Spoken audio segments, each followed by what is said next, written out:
Boa noite, minhas irmãs. Gratas mais um dia a Deus por estarmos aqui, podermos orar juntas, ouvir um pouco sobre a palavra do Senhor, compartilhar, né? E eu quero começar com a leitura de 1 Samuel 15, 23, que diz assim: Porque a rebeldia é como o pecado de feitiçaria, e a obstinação é como iniquidade e idolatria. Porquanto tu rejeitaste a palavra do Senhor, ele também te rejeitou a ti. Muitas vezes algumas irmãs, elas quando vêm falar comigo, elas já começam assim, muitas vezes dizendo: é porque o meu marido se afastou dos caminhos do Senhor e a mulher que ele faz macumba, faz trabalho de feitiçaria, por isso que ele não volta para casa. E aí a gente vai aprofundando um pouquinho mais, perguntando como foi na época do namoro, né? Como foi que começou o casamento, quando se casaram, como foi o início do casamento. E logo é fácil descobrir que, por exemplo, já houve relação sexual antes do casamento, muitas vezes moraram 2, 3, 4 anos juntos, até depois virem a se casar. E a Bíblia deixa bem claro que a rebeldia é como um pecado de feitiçaria. Então, minhas irmãs, quando a gente se rebela contra a palavra de Deus, e eu falo contra a palavra porque a maioria das irmãs que falam comigo já conheciam o Evangelho, só não queriam seguir. Então, elas foram construindo literalmente uma casa na areia. Tiveram todo o esforço de fazer essa construção, construir uma casa, só que num lugar que onde, no primeiro momento que veio uma tempestade, vier um vento e muitas águas, ou seja, vierem as adversidades, né, de uma discussão, uma briga, ou um problema familiar, qualquer coisa dessas, né, vai chegar e vai derrubar essa casa. Então, muitas vezes não tem nada a ver com o que a outra pessoa está fazendo do outro lado, por mais que ela participe de uma outra religião em que eles façam esse tipo de trabalho, não importa se os próprios maridos deixaram de congregar, né, na igreja ou não, tem muito a ver com a decisão que você também tomou lá no passado, de não fazer da forma do Senhor, de escolher alguém sem consultar o Senhor, de já começarem uma vida juntos sem o casamento. Então, tudo isso vai pesando na nossa balança e tudo aquilo que a gente vai plantar, a gente vai colher também. Então, eu hoje tenho convicção, a partir das conversas que eu tenho com a maioria das irmãs, de que tudo começa com o pecado de rebeldia, assim como foi comigo também. Meu casamento aconteceu quando o nosso filho mais velho já tinha mais de um ano. Hoje ele tem 7 anos e na época ele tinha entre 1 ano e 2 meses, 1 ano e 5 meses, quando a gente casou. Então tudo teve a ver com a forma que a gente foi tratando e considerando a palavra do Senhor. A gente conhecia, nós sabíamos que estava errado, mas a gente decidiu fazer do nosso jeito. E muitas vezes eu questiono a Deus hoje, já uma vez que eu já não estou mais no deserto, graças a Deus, já há mais de um ano que já fui restaurada, tive minha restauração pessoal, mas eu questiono a Deus de como a gente fica cego em dizer assim: Senhor, e agora o Senhor vai deixar isso acontecer? Cadê Deus que não existe?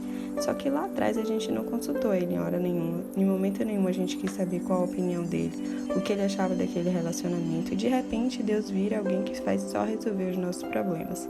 E aí é que entra aquela pergunta, né, que está lá em Lamentações, no capítulo 3, a partir do versículo 39, que diz: De que se queixa o homem, pois, senão dos seus próprios pecados? Tem uma outra tradução que diz: De que se queixa, pois, o homem vivente? Queixa-se cada um dos seus próprios pecados.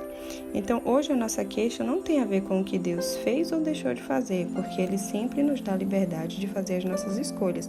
Tem a ver com o que a gente quis fazer. A gente está se queixando hoje, como diz o versículo, dos nossos próprios pecados. Uma vez que a gente cometeu um pecado, agora a gente vai sofrer para sempre? Não, porque a Bíblia diz que o Senhor lança lá no mar do esquecimento, mas antes de colocar lá nesse mar de esquecimento, você precisa de arrependimento genuíno, né, um arrependimento verdadeiro e mudança de rota, porque arrependimento tem a ver com isso, né, com você não fazer mais aquilo que você fazia, é uma mudança de mente e de comportamento, porque quando sua mente muda, as suas atitudes mudam. Então, minha irmã, independente de o que o outro lado faz, se você estiver firme no Senhor, as coisas não vão te abalar. E aqui entra uma questão também muito importante, porque muitas mulheres ficam aguardando o momento em que Deus vai pesar a mão sobre o marido que traiu, que saiu de casa, que abandonou os filhos, né? Que ele vai pagar por tudo que ele fez, quando na verdade, quando a gente erra, a gente quer só a misericórdia do Senhor. Senhor, errei, por favor, me perdoa, tem misericórdia. A gente não quer colher os frutos daquilo, apesar de que uma certeza que a gente tem nessa vida, são duas, né? Na verdade, são 3. A primeira é que Jesus vai voltar, a segunda é que um dia a gente pode morrer, E a terceira é de que tudo aquilo que a gente plantar, a gente vai colher. Então, assim, que a gente não olhe para o outro desejando que Deus venha com juízo sobre ele, porque não é isso que a gente quer quando a gente erra. E aqui em Lucas, no capítulo 15, a partir do versículo 1, fala sobre a parábola da ovelha perdida. E eu quero ler lá no finalzinho, que diz assim: eu digo que, da mesma forma, haverá mais alegria no céu por um pecador que se arrepende do que por 99 justos que não precisam se arrepender. Então, há uma alegria diferente, meus irmãos, no céu, quando um pecador se arrepende. Seja esse pecador você, que viveu uma vida inteira fazendo as coisas do seu jeito e não seguindo a palavra, não fazendo do jeito do Senhor. Seja do seu marido que está vivendo em promiscuidade, em adultério, fazendo as coisas do jeito dele. Então, há uma festa no céu para o pecador que se arrepende. Então, que a gente possa vir a celebrar também junto com essa festa, né? Com essa alegria que acontece no céu. Que nossa oração seja voltada não para que o outro tenha juízo sobre ele, seja a OM, né? Seja amante, ou seja seu marido no pecado, mas que a gente venha orar pedindo a Deus misericórdia, assim como a gente pede pra gente também, né? Misericórdia pelos nossos erros, pelos erros dele, que o Senhor venha a abrir nossa mente, como tem aberto muitas mulheres, a maioria, na verdade, graças a Deus, reconhecem como foram erradas durante o relacionamento com o próprio marido, da forma como tratavam, da forma como reagiam. Então, toda essa clareza vem durante o deserto. A mesma coisa acontece do outro lado. Muitas coisas vão sendo, reveladas através do Espírito Santo. Lembrando que quem faz isso é o Espírito Santo. Não tente fazer isso na vida dele. Não tente mandar versículo bíblico, mandar vídeos querendo convencer de que ele está errado, que ele precisa de Deus, precisa da igreja. Nada disso faz sentido. O que você precisa é colocar tudo isso aos pés do Senhor e esperar Deus fazer o que ele deseja fazer. Muitas vezes as mulheres acham que vai ser o Espírito Santo na vida deles, falando e mandando vídeos e versículos, e tudo isso é inútil, É um esforço inútil. Então, minhas irmãs, como disse o profeta Oséias, que a gente possa sempre ter em nossas mentes que o Senhor quer misericórdia mais do que sacrifícios. Então, que a gente venha a ser misericordiosos também, pacificadores, pessoas que buscam agradar o Senhor, independente do que estão fazendo contra a gente. Às vezes estão falando, xingando, maltratando, humilhando, mas a nossa reação vai mostrar, vai revelar se nós somos cristãos ou não. Se você reage da mesma forma, você está mostrando que você, na verdade, não é cristão. Mas se você decide da outra face, Se você decide deixar Deus, deixar a vingança com Deus, e aí sim, você começa a mostrar para as outras pessoas a luz que é em você. A Bíblia diz que nós somos o sal da terra e a luz do mundo. Então, quando a gente começa a realmente dar sabor e iluminar os lugares que a gente está, aí as pessoas começam a se interessar por esse Deus que a gente serve. A Bíblia diz que o nome de Deus é glorificado quando nós damos muitos frutos. Então, que a gente possa vir dar esses frutos para que o nome de Deus seja glorificado.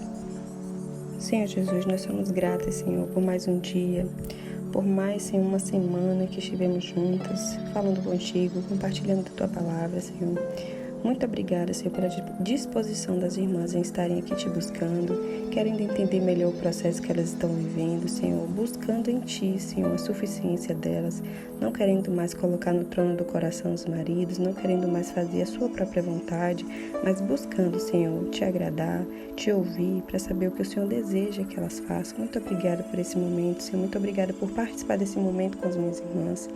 Pai, em nome de Jesus, Senhor, consola o coração daquelas que ainda estão em desespero, que ainda não estão entendendo, que não sabem como reagir, que acabam reagindo com aquilo que vem na mente nos momentos de dificuldade, nas circunstâncias.